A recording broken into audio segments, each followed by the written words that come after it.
Bonjour à tous, j'espère que vous allez bien. Comme vous l'avez peut-être vu sur la miniature, j'ai décidé de changer de format. Désolée pour ceux qui vont être déçus. En fait, au lieu de présenter une majorité des sorties à venir, je préfère vous parler des sorties qui retiennent vraiment mon attention et de vous en parler davantage, de prendre plus le temps de vous les présenter. Donc j'espère que ce format vous plaira. C'est toujours un peu avec appréhension qu'on modifie des choses.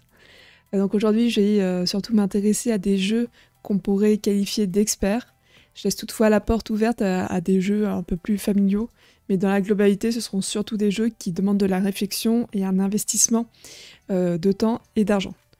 Donc si vous cherchez des jeux pour enfants ou très familiaux, il y a des risques que cette vidéo ne vous plaise pas. Pour les autres, on commence très fort avec Sleeping Gods. Donc c'est un jeu narratif pour 1 à 4 joueurs pour des parties ils mettent de 1 heure à 2 heures à partir de 13 ans et qui est quand même assez complexe. Un jeu de coup de Ryan Loka est publié par Red Raven Games et localisé par Lucky Duck Games. Alors c'est un jeu qui était en Kickstarter, qui va être normalement, si tout va bien, expédié le 9 novembre, donc ça arrive très bientôt, et on devrait pouvoir retrouver la version en boutique. Donc on est autour de 90 € pour le jeu de base, et il y a de mémoire 2 extensions et quelques accessoires qu'on peut trouver sur le site de l'éditeur. Donc c'est un jeu narratif de coopération qui se joue en campagne. C'est estimé à peu près à 20 heures de jeu, en dehors des extensions. Donc il y a notamment la principale extension qui rajoute des cartes, on va voir ça un peu après, et qui du coup devrait rajouter, je crois qu'il disait 50% de temps de jeu, donc potentiellement 10 heures de plus. Donc dans Sleeping Gods, on incarne l'équipage d'un navire qui s'appelle Manticore. Est-ce qu'il y a une image tech? En fait c'est celui aussi qu'on voit sur la couverture. Alors il me semble qu'il est en plastique dans la version française. Ah, comme ça, il me semble que ça ressemble plutôt à ceci. Et du coup, on est l'équipage de ce navire et on est propulsé dans un monde fantastique qu'on voit sur la carte. Et on va devoir essayer de s'en échapper en retrouvant des totems des dieux du monde et en les réveillant.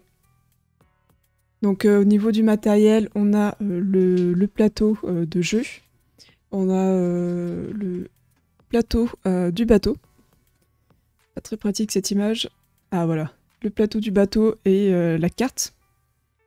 Et on a également les navigateurs qu'on va se répartir entre joueurs. Donc le jeu se joue en 3 phases. Il y a la première phase qui est la phase du bateau, où on va déplacer notre personnage sur une case du plateau pour activer un effet. Donc on peut pêcher, enfin récupérer de la nourriture, on peut gagner des cartes habilitées, des jetons de commande qui vont nous permettre d'activer des pouvoirs de personnages ou des cartes. Une fois qu'on a choisi notre emplacement, on va pouvoir faire une phase d'événement. On va piocher une carte d'événement et on va résoudre l'événement, qu'il soit d'ailleurs positif ou négatif. Et du coup là c'est où on va vraiment jouer. On va avoir une phase avec 2 actions qu'on va pouvoir choisir. Donc la première, est-ce qu'on a une carte un peu plus proche? Non, pas forcément. Bon, elle était pas mal, celle que j'avais. Et je l'ai perdue. Zut.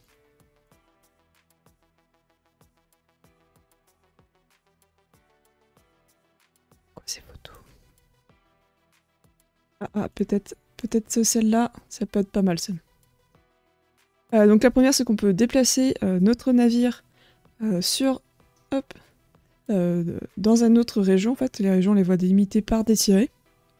On peut également explorer, donc en fait, alors on va pas bien voir, mais il y a des numéros sur les points jaunes qui font référence en fait à des textes, à des narrations qui sont présents dans le livre d'histoire. Donc là, c'est vraiment un livre, hein, contrairement à d'autres jeux où ça peut être une application. On a vraiment un bouquin. Bon là, il ne nous montre pas, mais si vous regardez ah voilà, comme ça. Donc on va vraiment pouvoir chercher les histoires d'un bouquin.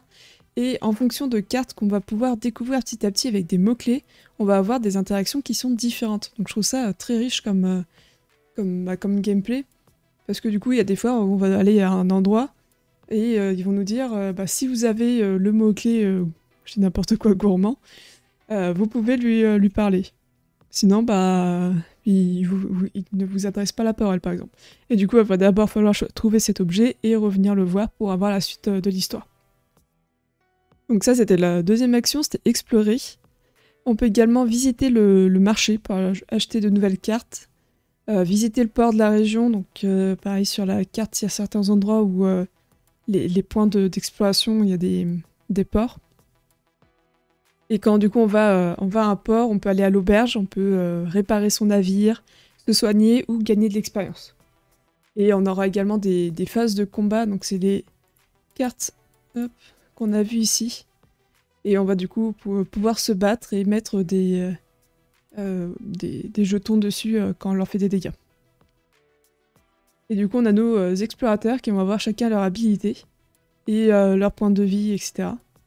Et on va essayer tous ensemble de sortir. Donc on joue avec tous les explorateurs, et quand on est plusieurs joueurs, on se les partage. Là, Sleeping Guns, c'est vraiment un jeu qui me donne bien envie. En plus, en ce moment, je suis en plein dans les jeux narratifs avec Lands of Galzir. Et je pense que ça, c'est une version un peu plus expert, justement. Lands of Galzir, on va être sur du familial qui peut avoir quand même... Enfin, c'est pas jouer avec vraiment des enfants de bas âge, mais avec des adolescents. C'est tout à fait accessible. Et Sleeping Guns, ça a l'air quand même plus complexe dans sa gestion. Et avec vraiment l'impression en fait, de voyager et de changer de carte. Parce qu'en fait, quand on arrive sur les côtés, donc si notre bateau est ici, en fait, on va changer de carte, de page. On va aller au numéro qui est indiqué et on va avoir vraiment une page différente. À chaque fois, il nous montre que la première, je crois. Mais ça a l'air assez sympa. Donc voilà, moi je pense que c'est vraiment un jeu que je vais acquérir. Donc vous verrez sûrement des vidéos sur la chaîne. Donc n'hésitez pas à me dire dans les commentaires si vous aussi c'est un jeu qui vous plairait ou si au contraire vous comprenez pas la hype qu'il peut avoir autour. Vous comprendrez aussi les jeux narratifs, c'est pas pour tout le monde.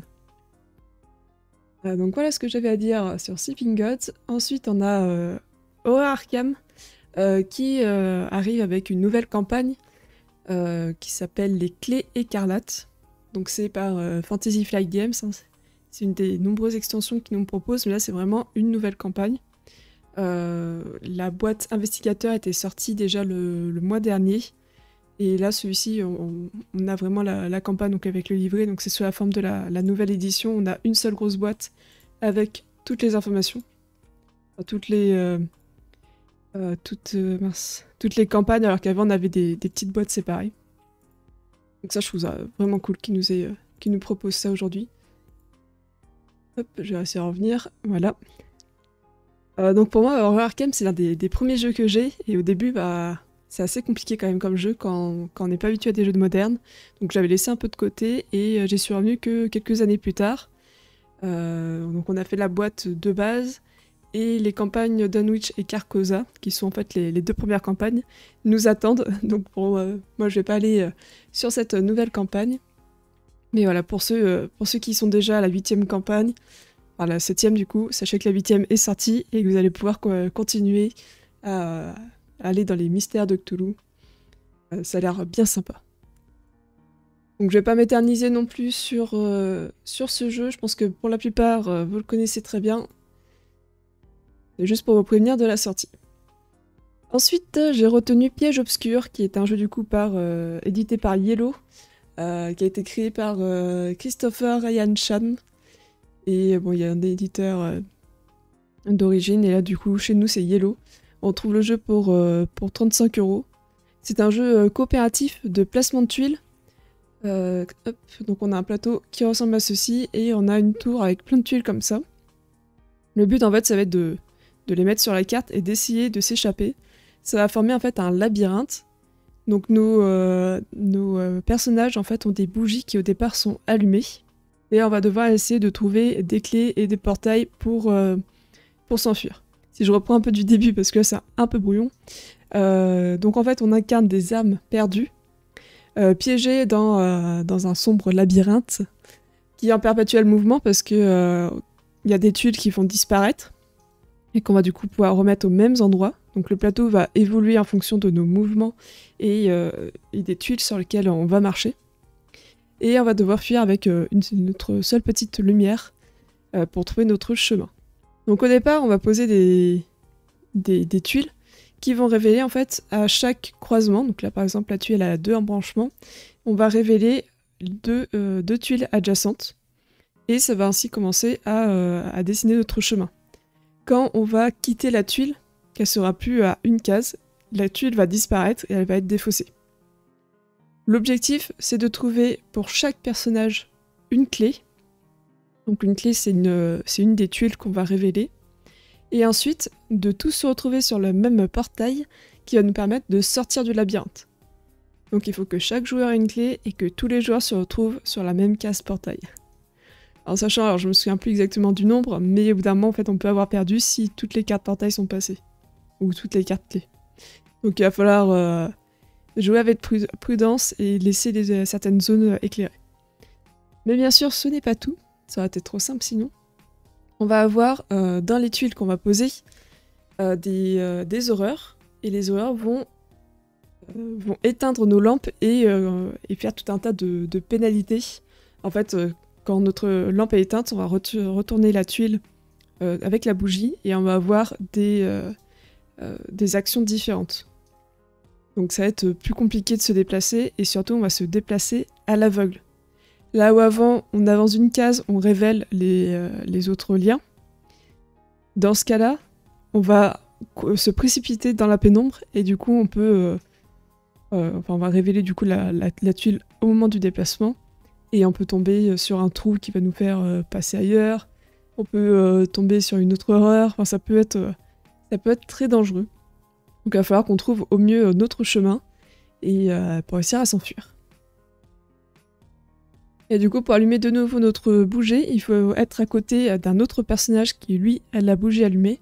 Et dans ce cas-là, on va pouvoir allumer la nôtre et être un peu plus safe. Et voilà, je trouve que c'est un jeu qui change beaucoup de ce qu'on connaît actuellement. Alors, je sais qu'il est parfois un peu comparé à Subterra, mais je trouve que, bon, à part le placement de tuiles, il n'y a pas grand-chose qui a à voir. Là, on va vraiment être sur un jeu un peu plus stressant, dans le sens où il va falloir compter, alors on les voit visibles quand on les défausse, mais il va falloir compter le nombre de tuiles qui sont passées pour savoir si on a encore une chance d'avoir une clé, si on peut se permettre de la défausser parce que sur la même ligne où il y a une horreur, il y a aussi une clé. Donc est-ce qu'il vaut mieux choper l'horreur ou abandonner la clé? Je pense qu'il y a pas mal de compromis à faire et que ça doit être un jeu très intéressant. Donc voilà pour Piège Obscur. Après on est sur un jeu beaucoup plus petit. Donc en fait c'est dans la gamme des micro-games, c'est Au Griffon Fonfon. C'est par Scott Almes, donc qui a fait les Tiny Epics, le Warp's Edge. C'est édité du coup chez Matago, et bon, en général c'est autour des 8 € le petit jeu. Donc ça c'est pas l'affichage chez Matago, hein, ça ressemble à ceci. Jusqu'à présent je me suis pas trop intéressée au micro-game, même si je trouve le principe très intéressant, que ce soit un format pocket. Comme ceci, et après on a les cartes à l'intérieur. Parce qu'en général je les trouve trop simples, et ou alors très vraiment puzzle game et dénué de réelle thématique. Et là j'étais assez surprise, donc en fait on est à la tête d'une auberge, et on va avoir 18 clients qui vont passer dans notre bar dans un premier temps. Chaque client a des qualités et des défauts, et des envies et des contrariétés, on va dire. Par exemple, celui-ci il supporte pas le bruit, les autres je les vois pas bien, je crois que c'est si ça pue, ou s'il y a de la baston. Donc on va devoir gérer ces clients, on va choisir dans le bar qui est le client qui monte dans l'auberge, et quand ils sont dans l'auberge, ils vont être sensibles à ce qui va se passer en dessous et au-dessus d'eux. Donc il faut à la fois regarder dans le bar et dans l'auberge s'il n'y a pas de risque que le client parte. Et une fois du coup qu'on a fait monter notre client dans notre auberge, on va regarder en bas s'il n'y a pas 3 symboles identiques. Et dans ce cas-là, ça va générer du mécontentement des clients qui sont dans l'auberge. Donc le Donc le casse-tête, c'est vraiment de choisir qui monte dans l'auberge, qui reste dans le bar, éviter qu'il y ait des conflits dans le bar et éviter qu'il y ait des conflits dans l'auberge en fonction de leur emplacement. Donc voilà, c'est vraiment... On est encore sur un casse-tête, mais je trouve que c'est un casse-tête très thématique et qui m'a l'air un peu moins simple, entre guillemets, parce que je n'ai pas joué, donc je peux pas juger de la difficulté des jeux. Mais en tout cas, ça m'intrigue davantage que les autres de la série. Donc voilà pour Au Griffon Fonfon. Donc c'est un jeu uniquement en solo, j'ai oublié de le dire. Ensuite, nous avons Paper Tales l'intégrale et son extension Ce qui forge les légendes qui vont bientôt sortir. Donc c'est par Catch Up Games. C'est un... alors je vais revenir après sur les informations. C'est un jeu qu'on trouve dans les 40 € et la nouvelle extension dans les 12 €. La version intégrale, du coup, elle inclut la boîte de base, donc qui permet de jouer de 2 à 5 joueurs. La première extension, j'ai oublié comment ça s'appelle, Au-delà des portes. La nouvelle extension, du coup. Un insert qui va être bien travaillé. Alors c'est dommage qu'on n'ait pas d'image encore, on n'a pas beaucoup d'images de l'éditeur. Et du coup, il y aura également des pions qui vont être revus. Ce qu'on m'avait annoncé au festival, c'était les pions d'âge qui vont être revus parce que ça faisait un peu trop maladie. Et il y avait également les pions joueurs qui vont avoir la forme de la reine qui est également présente sur la boîte. Donc avec sa version intégrale, on va pouvoir jouer de 1 à 7 joueurs, donc c'est l'équivalent de la boîte de base et de la première extension. C'est des parties de 30 minutes à partir de 12 ans, par Masato Uesugi. Donc la seconde extension, pour ceux qui, comme moi, ont déjà la boîte de base et l'extension, la seconde extension va permettre d'ajouter 3 nouveaux bâtiments, des nouvelles unités, des cartes d'un nouveau type qui sont les cartes légendaires. Donc c'est des cartes qui sont très puissantes et qui ne seront pas affectées par le vieillissement ou les limitations de taille du royaume. Mais c'est aussi des cartes qui vont être très coûteuses. Aujourd'hui on a peu d'informations en fait, sur ces nouvelles cartes, sur l'extension. J'espère que ça va vite arriver, mais aujourd'hui je peux pas trop vous montrer ce qui est prévu. Alors comme vous le savez, Paper Tales, moi c'est un jeu que je vénère. C'est pas forcément le meilleur jeu, mais je trouve que c'est le plus polyvalent. Déjà parce que de 2 à 7, ça fonctionne très bien. On est un peu sur des mécaniques de Seven Wonders. En fait, on va pas attaquer tout le monde, on va attaquer celui de droite, celui de gauche. Et il y a également un mode solo qui est très bien fait. Donc en fait, c'est le jeu, on l'emmène quelque part, ou même avoir chez soi, on est quasi sûr de pouvoir tout le temps le ressortir. C'est un jeu de draft où en fait les unités qu'on va mettre devant nous vont vieillir à chaque nouveau tour. C'est un jeu qui est très court, on a 4 tours. Et du coup, il va falloir comboter avec nos cartes. Il faudrait que je vous montre la boîte de base parce qu'il y aura des images pour ceux qui connaissent pas. Et je crois que j'ai toujours pas fait de vidéo sur la chaîne, honte à moi. Promis, ça va venir. Quand je prendrai le temps, ça va venir. Donc voilà, on a des cartes. Alors, je peux déjà vous montrer le plateau. Donc en fait, on a juste un plateau de score au milieu. Et chaque joueur va avoir son royaume devant lui, avec les cartes bâtiments qu'il va pouvoir construire, et du coup acheter. Et ses soldats, en tout cas son royaume, qu'il va jouer devant lui. Donc les cartes qu'on va pouvoir jouer, elles ressemblent à ceci. Il y a des cartes comme l'enfant de la forêt qui va permettre de donner des ressources. Donc c'est un bois. Et de mémoire, c'est une viande qui est aussi derrière. Le mineur qui donne un cristal, qui va nous servir pour d'autres cartes, à faire des combos, mais aussi à construire des bâtiments. En haut, on a le coût de chaque carte, et le nom de la carte. Et ici, c'est la valeur de combat. Donc il y a pas mal de cartes qui coûtent entre 0 et 3. 3 déjà, on est dans des cartes assez chères, mais il y en a qui coûtent plus cher, et a priori, les artefacts qui sont ajoutés dans la dernière extension vont coûter aussi plus cher. Et on a différentes phases, du coup. Est-ce qu'ils vont nous les mettre? Non.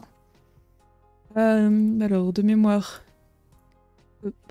du coup, il y a la première phase qui est la phase de draft. Donc à chaque tour, on va récupérer 5 cartes, je crois. J'espère pas dire de bêtises. 5 cartes qu'on va, si possible, pouvoir jouer. Mais d'abord, du coup, on pioche nos 5 cartes. On va en choisir une et on la fait passer au joueur d'après, et ainsi de suite. Jusqu'à avoir également 5 cartes en main. Et on va récupérer la carte qu'on avait mise de côté. On va les jouer d'abord face cachée. Avant de les retourner tous ensemble, on va du coup payer les coups. Et du coup, tout le monde voit, on révèle les cartes de tout le monde. Ensuite, on a la phase de combat. Donc on va regarder la valeur des troupes mises en première ligne. Et là, par exemple, on a l'archère. De mémoire, elle compte aussi en combat. On va faire la somme de toutes les valeurs de combat. Et on va taper à droite, à gauche. Et on voit qui gagne. En fonction de qui gagne, on avance du coup sur la piste de victoire. Ensuite, on a une phase de revenus, en fonction des cartes qu'on a et des bâtiments. Là, par exemple, il y a un bâtiment qui rapporte 2 pièces d'or. On va gagner des pièces d'or, en sachant qu'à chaque tour, par défaut, on a 2 pièces d'or. Et voilà, on peut comboter. Ces pièces d'or, du coup, qui vont nous permettre au prochain tour de payer des cartes plus chères et de devenir plus fort. Et enfin, on a la carte... non, il y a une autre étape avant, la phase de construction ou d'évolution de bâtiment qu'on voit ici. Donc on va payer avec des ressources qu'on a devant nous. Et également, alors ça peut être des pièces d'or qui peuvent nous permettre de construire les bâtiments.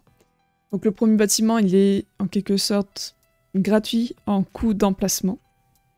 Et pour le deuxième bâtiment, on va devoir payer 2 pièces d'or. Pour le troisième, c'est 4 pièces d'or. C'est un peu des taxes supplémentaires pour éviter qu'une personne prenne trop l'avantage aussi. Et pour limiter les possibilités, quoi, que tout le monde n'ait pas toutes les cartes en jeu. Donc c'est un jeu très bien équilibré pour ça. Et en plus, du coup, à chaque tour, on va piocher des cartes, on va faire du draft. Donc il y a vraiment moyen de choisir son jeu et ses combos. Et surtout, d'éviter qu'une personne ait toujours l'avantage tout au long de la partie. Et du coup, ça se joue en 4 tours, et à la fin des 4 tours, on regarde qui est le plus avancé. C'est un jeu que je trouve vraiment très très bien.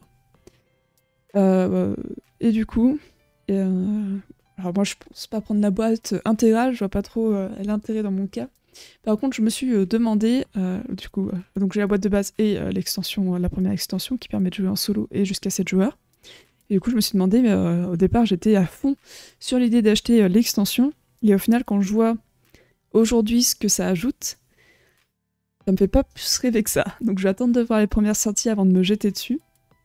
Et pour 12 €, bon, je me dis, ok, c'est que 12 €, mais ça me fait pas non plus un nouveau jeu, quoi. 12 €, on a des nouveaux jeux.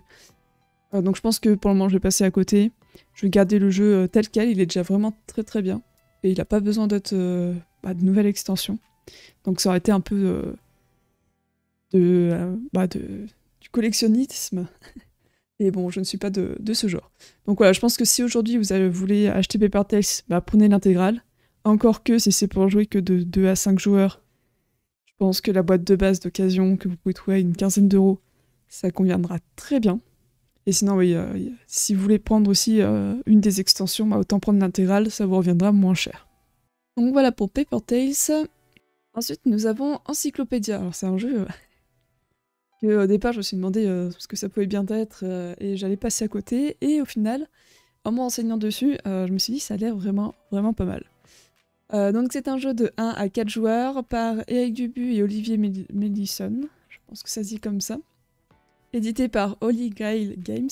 Et la boîte va être autour de 55 €. Donc Encyclopédia, c'est un jeu de placement d'ouvriers à base de dés.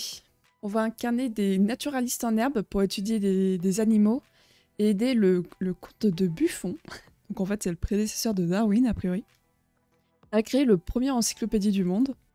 Donc notre objectif, ça va être de préparer des recherches, de choisir des animaux à mettre en étude, de faire des expéditions. Et tout ça, ça va être afin de faire des publications sur ces animaux et d'apparaître dans le fameux encyclopédie. Donc la partie se déroule en 6 manches. Au début d'une manche, on va lancer les dés. Alors il y a des dés de chaque... Mais on les voit pas. Là, on les voit un petit peu. Ah bah on les voit aussi là. Donc on va lancer ces dés de couleurs. Donc on a 5 couleurs pour les 5 continents.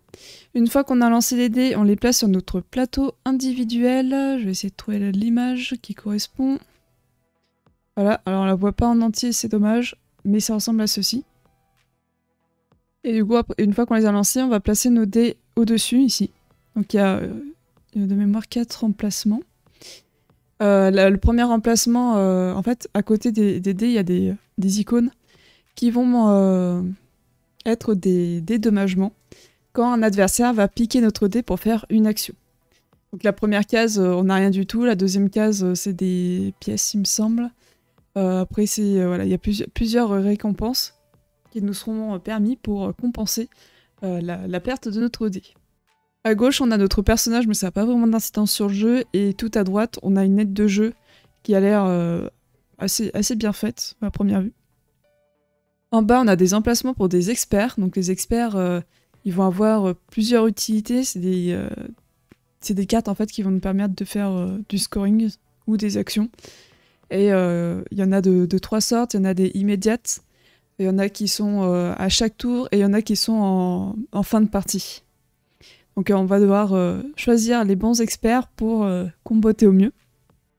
Au-dessus ici, on a une piste de réputation. Et quand on va avancer, donc c'est des petites étoiles, quand on va avancer, on va gagner des bonus qui vont nous avantager un peu dans notre progression.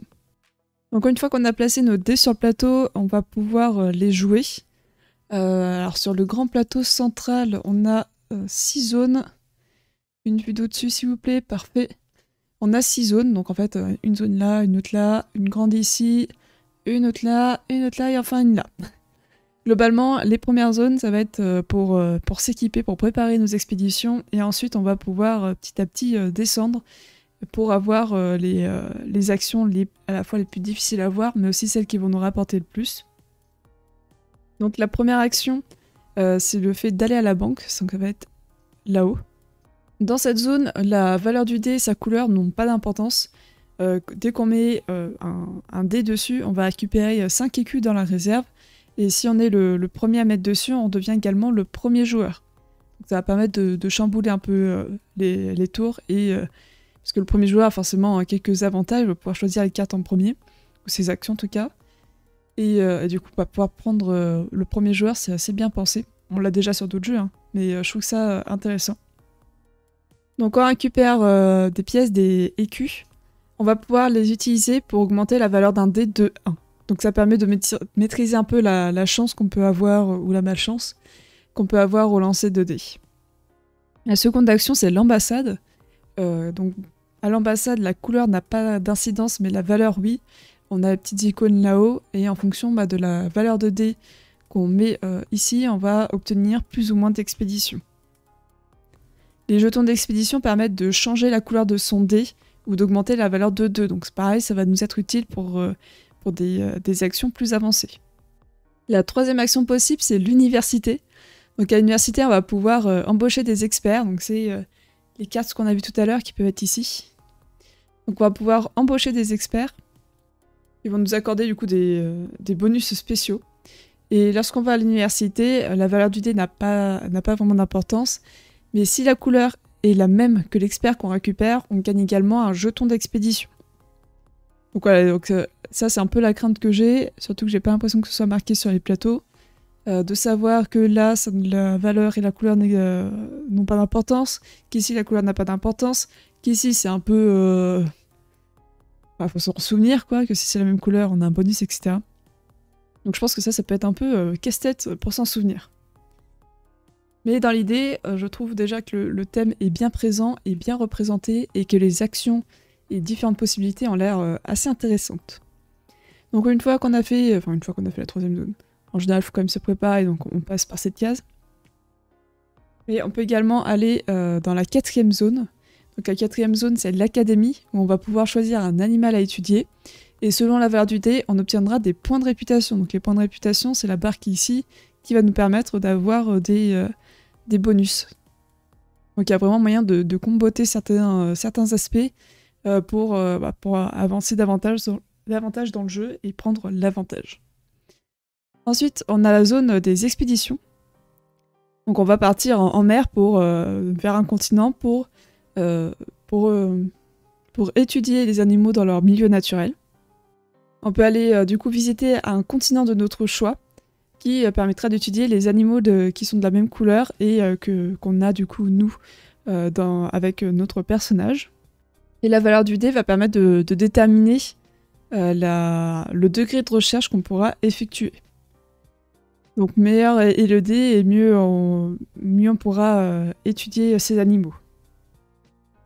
Une fois que c'est fait, on va pouvoir faire des publications. Donc c'est l'objectif fondamental de pouvoir être publié dans l'encyclopédie.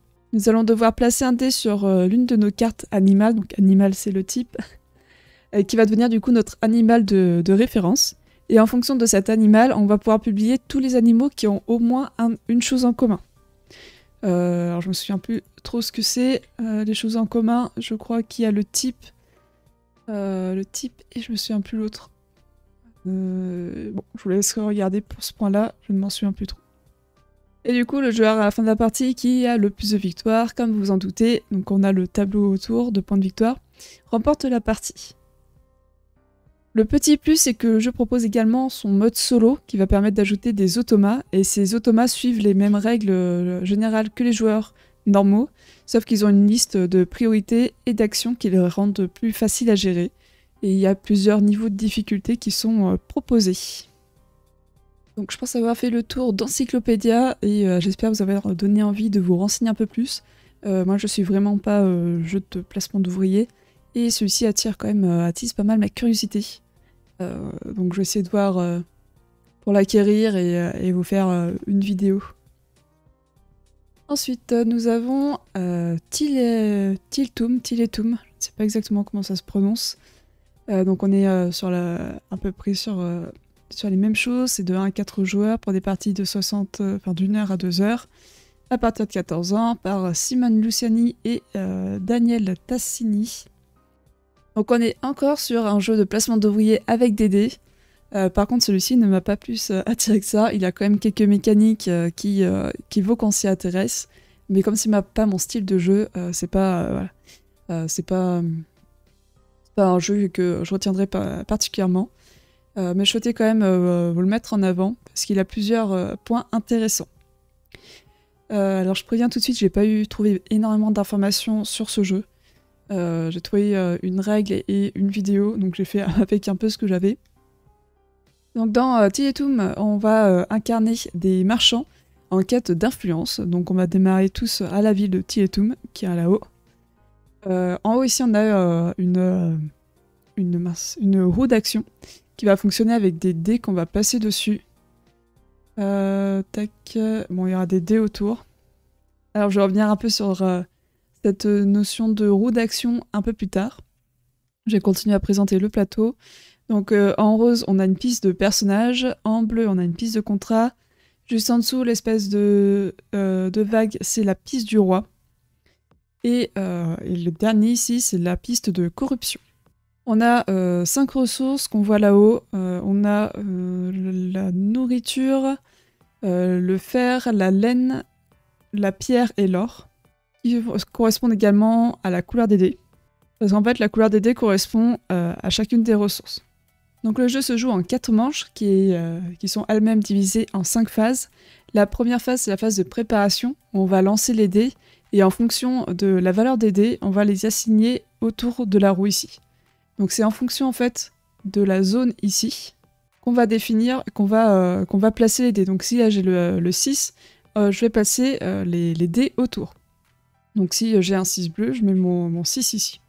Ensuite on passe à la phase d'action. Pendant la phase d'action, on va révéler un jeton corruption qui est ici, qui va influencer la piste du roi. Donc en général, ça va plutôt la faire baisser. Et après, on va prendre un dé de la roue ici, donc celui qu'on veut. On va récupérer les ressources qui correspondent. Donc mon 6 bleu que j'avais posé ici, si je le récupère, ça va me donner 6 ressources bleues. Je crois qu'en bleu, c'est la pierre.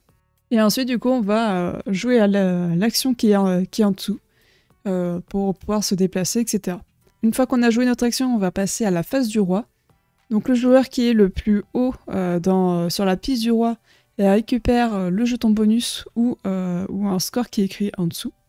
Et ensuite, en fonction de où sont les joueurs, les pions des joueurs, ils vont soit perdre des points, il y a des malus qui est écrit ici, soit en gagner. Et ceux qui sont dans le négatif, du coup, on les remet sur le 0 pour pas qu'ils soient pénalisés à la phase suivante. Ensuite, on passe à la phase de foire qui est représentée du coup en haut du tableau ici, qui correspond aux grandes villes commerciales. Et qui vont permettre du coup de scorer, ce sont un peu des objectifs par manche. Donc on va pouvoir essayer de faire un maximum de points grâce aux objectifs qui sont inscrits en haut. Et enfin, la dernière phase, c'est une phase de nettoyage où on va réinitialiser certains composants pour la manche suivante. Et à la fin du jeu, on va encore pouvoir scorer grâce à notre plateau individuel en fonction des actions qu'on aura faites et des bonus qu'on aura gagnés. Donc voilà pour Tietum. Si certains ça les intéresse, vous pouvez également vous renseigner un peu davantage. Donc c'est par Pixie Games et le prix sera autour de 55 €. Donc ce qui est le cas en général pour ce genre de jeu.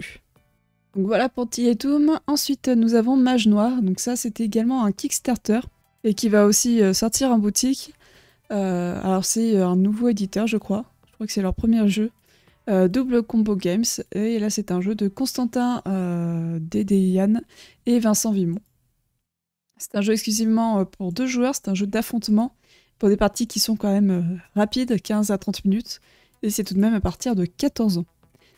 Dans Mage Noir, on va du coup incarner des magiciens et on va se lancer des sorts à la figure pour essayer de vaincre l'adversaire, de faire tomber ses points de vie à 0. Et on va également tenter de devenir le Mage Noir pour renforcer le pouvoir de nos cartes. Donc on va pouvoir jouer des cartes de 6 éléments différents. Donc on a l'eau, le feu, la nature, le vent, et il y en a 2 autres qui étaient dans le Kickstarter, mais je me demande si c'est pas des extensions version boutique, qui sont le minéral et l'arcane. Donc ces éléments, on va pouvoir les combiner, et on va pouvoir jouer avec des decks préconstruits ou faire nous-mêmes des decks maison. On commence avec 20 points de vie. Hop, on va passer un peu les images. On n'a pas des images du jeu, c'est dommage. Donc on va commencer avec 20 points de vie. Et si on arrive à 0 ou si on doit piocher et que notre pioche est vide, on perd la partie. On joue tour à tour. La première phase, ça va être de piocher une carte dans notre deck. La seconde phase, on va pouvoir piocher 3 cartes mana de la couleur de notre choix. Et on va les répartir en 2 piles au centre du jeu, qui vont être communs en fait entre les joueurs. Et ces cartes du coup vont être des ressources qu'on va pouvoir utiliser pour jouer nos cartes. Donc ça c'est la phase principale, on va pouvoir jouer nos cartes. On va récupérer une pile de mana qui nous intéresse, qui vont nous donner du coup des manas d'une certaine couleur pour jouer nos cartes. Chaque carte jouée se met dans une zone de préparation devant nous. Et certaines cartes du coup sont gratuites et d'autres il va falloir les activer en payant le coût qui est affiché en haut. Donc avec les cartes mana qu'on a récupérées. Donc on va mettre en fait quand on joue notre carte, on met les manas en dessous. Et lorsqu'on se décide d'activer une carte, on va appliquer son effet. Donc là par exemple c'est un effet permanent. Et on va défausser la carte. Donc on va la mettre dans notre défausse de deck. Et les manas qu'on a utilisés vont retourner dans les 2 piles existantes, donc les piles centrales. Et à ce moment-là, on va essayer d'équilibrer les piles pour éviter que le joueur adverse récupère trop de ressources et qu'il nous écrase. Et que le but c'est quand même de gagner, ne l'oublions pas. Donc ensuite ça va être au tour de l'adversaire.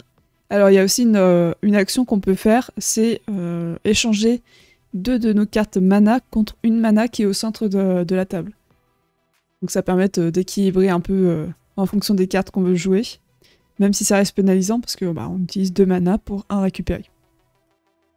Donc la particularité de Mage Noir, ça va être qu'on va pouvoir s'équiper. Donc il va y avoir des masques, des armures torse, dos et des anneaux. Et on va également pouvoir devenir Mage Noir, ce qui va renforcer certaines de nos cartes. Là, ça doit être, si vous êtes Mage Noir, vous préparez un sort. Après, on voit pas la suite, mais voilà. En fait, quand on va passer Mage Noir, on va devenir plus puissant.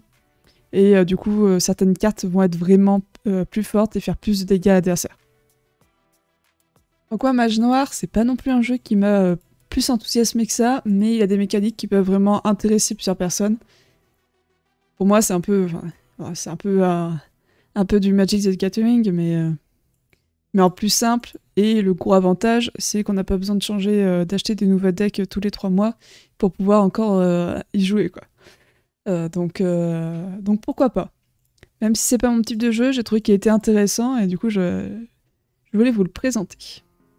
Donc voilà pour Mage Noir. Ensuite, alors j'ai sélectionné Helsing. je vais pas m'éterniser très longtemps dessus. En fait, il y a une version intégrale qui va sortir. Hellsing, pour ceux qui ne connaissent pas, on va être des vikings qui faisons un parcours, alors je sais plus exactement comment il s'appelle, pour montrer notre bravoure et être le nouveau roi de la région. On va avoir, donc c'est un jeu de deck building, on va avoir en main des cartes qui ont un coût d'achat qui est en haut, là, il faut deux pépites d'or, et qui vont nous rapporter des ressources, donc là c'est un bois et un ivoire. Et quand on a les bonnes cartes en main, on va pouvoir avancer dans les zones. Donc là, vous voyez, il faut 3 pépites d'or, 4 bois, 3 d'ivoire. On va pouvoir acheter des cartes aussi qui seront dans le marché au milieu. Et dans un mode un peu avancé, il y a également des sorts qu'on peut lancer pour déstabiliser l'adversaire et lui faire soit défausser des cartes, soit lui faire perdre un tour, etc. C'est très intéressant pour une aussi petite boîte. Et nous, on aime beaucoup. Donc c'est pour ça que je voulais vous en reparler. Et du coup, cette version intégrale, elle inclut du coup la boîte de base, l'extension sous le signe d'Ela, et surtout elle propose un mode 4 joueurs. Donc là actuellement c'était bloqué de 1 à 3, et désormais on a un 4e joueur qui peut s'inviter à la partie, donc ça peut potentiellement intéresser de nouvelles personnes. Donc ce mode de jeu qui permet de jouer à 4 permet aussi, incorpore un mode par équipe. Donc pareil, pas beaucoup d'informations dessus, mais c'est à suivre. Je trouve que c'est intéressant. Et un rappel, c'est fabriqué en France. Toujours sympa. Donc voilà, c'était le petit point Hellsing qui devrait bientôt arriver dans sa version intégrale. Donc ensuite, nous avons Terracotta Army. Donc un jeu qui est beaucoup plus expert que Hellsing. Pour un 4 joueurs, donc des parties d'1h30 à 2 heures. À partir de 14 ans, je ne vais pas faire l'affront d'essayer de prononcer leur nom. Je vous laisse le lire. Donc là, c'est localisé par Pixie Games. On est aussi sur un prix de 55 €. Alors, j'avoue que je suis assez surprise parce qu'il y a quand même pas mal de figurines. Donc je trouve que alors, ça m'a pas l'air d'être les plus belles figurines au monde, mais ça mérite d'avoir des figurines pour illustrer le jeu. Et ça reste du coup un prix correct. Donc Terracotta Army, l'armée de terre cuite, c'est un jeu de placement d'ouvriers et de majorité. D'ailleurs on va retrouver le même système un peu d'action que Tiletum. Décidément, de toute façon c'est un mois au jeu de placement d'ouvriers. Donc et du coup dans Terracotta Army on va incarner des artisans et des artistes talentueux. Et on va travailler tous ensemble à l'élaboration de l'armée de terre cuite. Alors je dis tous ensemble, mais c'est un jeu compétitif. En fait, on va faire avancer l'armée de terre cuite, mais à la fin, il n'y a qu'un seul gagnant.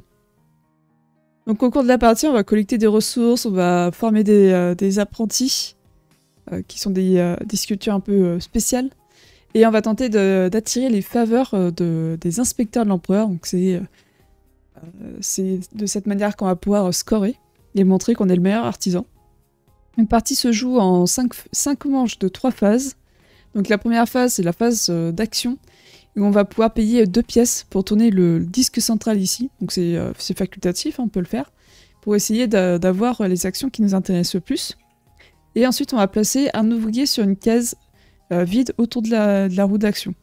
Sur chaque segment, on a 2 cases, et comme vous voyez, il y a des artisans et des apprentis. Les apprentis sont des plus petits bonhommes.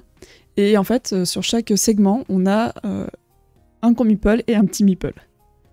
Si on peut pas poser, on peut pas faire cette action. Et du coup, une fois qu'on pose notre meeple, notre pion, on va pouvoir faire les actions qui sont affichées là. Et si on décide de ne pas faire une action, on va récupérer de l'argile ou une pièce. Alors l'argile, ça va nous être utile pour construire pour élaborer des statues. Je crois que c'est de l'argile humide, et on a également de l'argile sèche de mémoire. Donc une fois qu'on a fait nos actions, on va pouvoir placer des statues dans le mausolée. Donc le mausolée, hop. Donc pour une statue de guerrier, on va payer son coût en argile humide, et on va pouvoir récupérer le nombre de points indiqués par le mausolée, donc qui sont inscrits sur le côté.